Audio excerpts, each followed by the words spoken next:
Et si tu pouvais retourner dans le passé pour sauver la personne que tu aimais, est-ce que tu aurais le courage de changer le destin? L'histoire de Tokyo Revenger suit Takemichi Anagaki, jeune adulte complètement perdu dans sa vie. Il travaille dans une petite boutique sans avenir. Il n'a plus confiance en lui. Jusqu'au jour où il apprend une terrible nouvelle.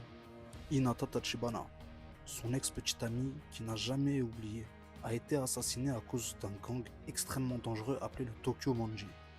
Mais juste après, Takemichi est victime d'un accident. Il se réveille soudainement 12 ans dans le passé, à l'époque où il était encore au collège. Il comprend alors qu'il peut voyager dans le temps. Voyant ça comme une chance unique, il décide de tout faire pour empêcher la mort d'Hinata. Sauf qu'il replonge dans un monde de violence, bagarres et de guerre entre gangs. Et le pire, c'est que Takemichi n'est pas un héros puissant.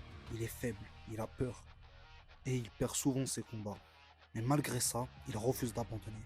Petit à petit, il gagne le respect des personnes très importantes comme Mikey, le chef aussi charismatique qu'imprévisible du Tokyo Manji, ou Draken, son bras droit loyal et redouté. Le problème, c'est que chaque changement dans le passé transforme complètement le futur.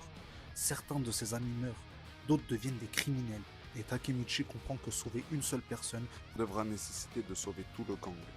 Entre trahison, combat incroyable, amitié forte, scène ultra émouvante, Tokyo Revenger mélange parfaitement le voyage dans le temps et l'histoire du gang japonais. Au final, le vrai pouvoir de Takemichi, ce n'est pas sa force, c'est sa capacité à toujours se relever, même quand tout semble perdu. Alors, dis-moi ce que t'en as pensé en commentaire. N'hésite surtout pas à liker, à t'abonner, à partager. Ici la devise, c'est un jour un animé. Donc on se retrouve demain pour une nouvelle vidéo.